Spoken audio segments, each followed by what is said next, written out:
আসসালামু আলাইকুম। N4 লেভেলের কাঞ্জি নিয়ে কুইক রিভিউ আর কি। N4 লেভেলের কাঞ্জি কুইক রিভিউ ক্লাস।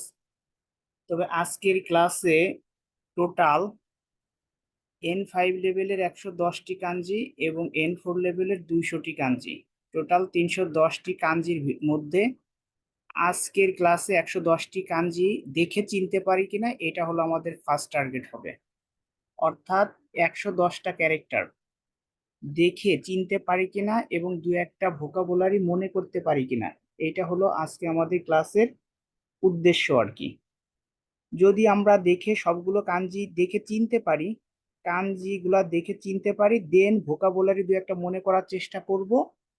নেক্সট ক্লাসগুলোতে আমরা আরো কিছু ভোকাবুলারি পড়লে আমাদের কাঞ্জি পড়া সেন্টেন্স আকারে পড়তে পারি কিনা পড়া শেষ হয়ে যাবে। তাহলে আজকে জাস্ট শুধু আমরা দেখে চিনতে পারি কিনা এটা আমাদের মেইন উদ্দেশ্য।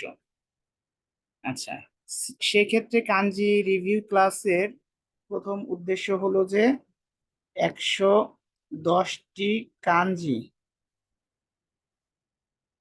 দেখে চিনতে পারা। 2 নম্বরে হলো দুই বা একটা ভোকাবুলারি সহ ভোকাবুলারি আকারে পড়তে পারা। যদি পারি তাহলে এই ক্লাস সার্থক আর কি। তাহলে চলুন শুরু করা যাক। আচ্ছা, এইখানে দেখা যাচ্ছে 10টি কাঞ্জি আছে এখানে, হ্যাঁ। এই 10টি কাঞ্জির মধ্যে এই উপরে ক্যাপশনটা লেখা আছে এ কারা দেকিতা কাঞ্জি। এ কারা দেকিতা কাঞ্জি মানে কি? অর্থাৎ ছবির মাধ্যমে এই কাঞ্জিগুলা কে আমরা দেখে আইডেন্টিফাই করার চেষ্টা করি। প্রথম কাঞ্জি যেটা, সেটা হলো ইয়ামা বা পাহাড়ের কাঞ্জি। জাপানিজ ভাষায় ইয়ামাকে পাহাড় বলে আর কি। আচ্ছা, তাহলে এটা ছবির মাধ্যমে কিভাবে রিপ্রেজেন্ট করা যায় বা ছবি থেকে কিভাবে এটা আসলো? অর্থাৎ পাহাড়টা যদি এইভাবে এরকম একটা পাহাড় আঁকার চেষ্টা করি তাহলে দেখেন পাহাড়ের মতোই দেখা যাচ্ছে, তার মানে ইয়ামা। এটা হলো ইয়ামা মানে পাহাড়ের কাঞ্জি। আচ্ছা, 2 নাম্বার কাঞ্জিটা একটু দেখি। এটা হলো কাওয়া বা রিভারের কাঞ্জি। কাওয়া বা রিভার, এটা কিভাবে হলো? রিভার, এই দেখেন মনে হচ্ছে যে এখানে ওয়াটার ফ্লোয়িং করে চলে যাচ্ছে আর কি, তাই না? ওয়াটার ফ্লো করতেছে, তার মানে পানির প্রবাহ একটা, হ্যাঁ। সেই হিসেবে এটাকে রিভারের কাঞ্জি বলা হইতেছে। 3 নাম্বারটা তা বা রাইস ফিল্ডের কাঞ্জি। এইটাকে কিভাবে রাইস ফিল্ড, এইটা একটা যদি প্লট ধরি, এটা একটা প্লট, এখানে ধান লাগাই যদি দেই তাহলে সেরকমই মনে হচ্ছে, তার মানে তা বা রাইস ফিল্ডের কাঞ্জি। এইটা দেখি হি বা সূর্যের কাঞ্জি। এটা কিভাবে হলো? এটাকে যদি আমি একটু সূর্যের মতো আঁকানোর চেষ্টা করি দেখি কেমন হয়।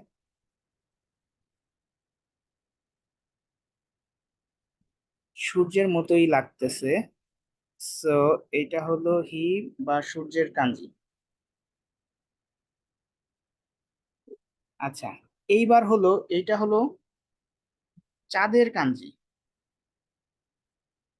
সুকি, সুকি বা মুন, মুন বা চাঁদ, সুকি। জাপানিজ ভাষায় এইভাবে লিখতে হবে সুকি, সুকির কাঞ্জি। এটা কিভাবে? দেখেন এটা একটু বাঁকা চাঁদের মতো। এরকম চাঁদ যদি এরকম করে বাঁকা যদি হয় তাহলে চাঁদের মতোই দেখা যাচ্ছে, সুকির কাঞ্জি। আচ্ছা, এই কাঞ্জিটা কিসের কাঞ্জি? এটা আগুনের কাঞ্জি। কিভাবে আগুনের কাঞ্জি? হি, হি মানে ফায়ার, আবার হি মানে সানও ছিল, তাই তো? আচ্ছা, হি বা কা, এটার উচ্চারণ দুইটাই হবে, হি বা কা।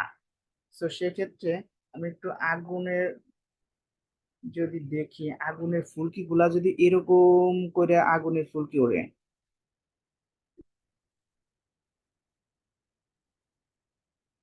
আগুনের কাঞ্জি।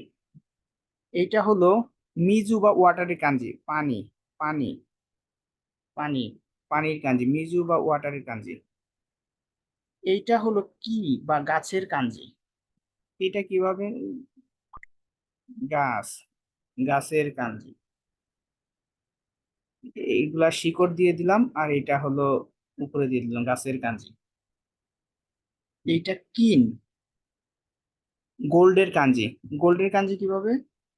আচ্ছা, এইগুলা মাটির নিচে এরকম করে চাপা দিয়ে রাখলাম আর কি, মূল্যবান জিনিসগুলা। তাহলে আর এটা সুচি, সুচি বা সয়েলের কাঞ্জি। সুচি বা সয়েলের কাঞ্জি হলো এইটা। বা দোয়বী যখন বলবো, 7 দিনের নাম যখন বলবো করবো, তখন এটা হবে হলো নিচিওবি, এটা হবে গেচিওবি, এটা হবে কাইওবি, এটা হবে সুয়োবি, এটা হবে মকুওবি, এটা হবে কিনিওবি, এটা হবে দোয়বি। দোয়বি মানে হলো শনিবার। আচ্ছা, এটা একটু ছবির সাহায্যে আঁকানোর চেষ্টা করে দেখি কিভাবে হয় এটা।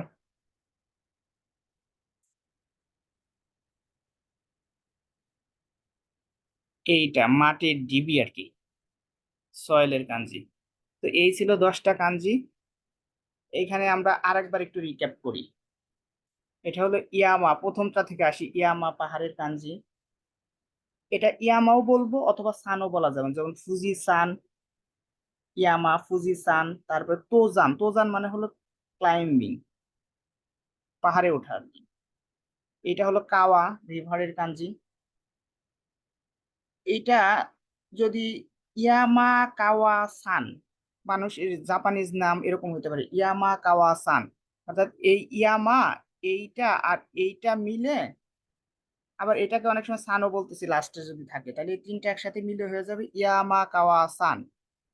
তারপর ফুজি সান, এরকম আর কি। আচ্ছা, এইটা হলো রাইস ফিল্ড, তা। এটা কি হবে? যেমন তানবো, তানবো মানে রাইস ফিল্ড। ইয়ামাদা সান, ইয়ামাদা সান হলে এইটা, এই তা হয়ে যাবে তখন দা, এইটা আর এটা যখন একসঙ্গে মিলবে তখন হবে তা, হবে দা। তারপরে হইতে পারে সুইডেন, সুইডেন মানে রাইস ফিল্ড। ইউদেন মানে অয়েল, অয়েল ফিল্ড। আচ্ছা, এরপরে আসতেছে হলো হি বা সান। এটা কি কি বলবো, হিও পড়া যাবে, বিও পড়া যাবে। এটা হলো যে ইয়ে, শব্দের মধ্যে যেভাবে ব্যবহারটা হইতেছে সেই অনুযায়ী এটার উচ্চারণটা হবে আর কি, সোজা কথা। যেমন নিচিওবি, নিচিওবি হলে লাস্টে কিন্তু হিরে বি পড়তেছি আর প্রথমটারে নিচি পড়তেছি। নিহন, তারপরে কিউ জিতসু, অনেক সময় জিতসু পড়তে হবে এটাকে। তার মানে তিনটা জিনিস পড়তে হইতেছে, হি, বি, নিচি, নি, জিতসু। যখন যেই ভোকাবুলারি পড়বো সেই অনুযায়ী এটার উচ্চারণটা হবে আর কি, হ্যাঁ। আচ্ছা, তারপরে আসতেছে হলো সুকি। সুকি মানে হলো মুন, মুন, চাঁদের বাঁকা চাঁদ। এটারে গেতসু এবং গাতসু দুই ভাবে উচ্চারণটা হবে। যেমন গেতসিওবি, গেতসিওবি। ইচিগাতসু মানে জানুয়ারি মাস, কোন গেতসু মানে দিস মান্থ। সো গেতসু, গাতসু, সুকি, সবভাবে এটার উচ্চারণটা হবে আর কি, হ্যাঁ।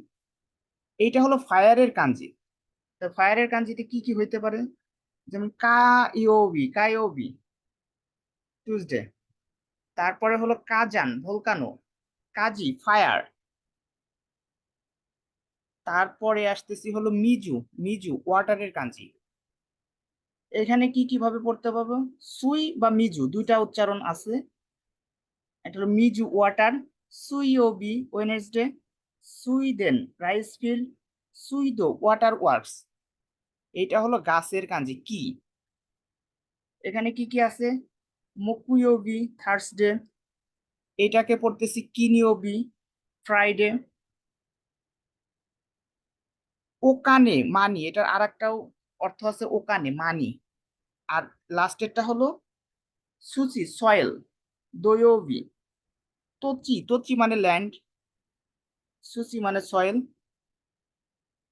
সো আজকে 10টাই থাকুক। আপনারা যদি এটা পছন্দ করেন, লাইক কমেন্ট শেয়ার করেন, আমি তারপরে পরবর্তীগুলাও এভাবে করার চেষ্টা করবো আর কি। Thank you very much.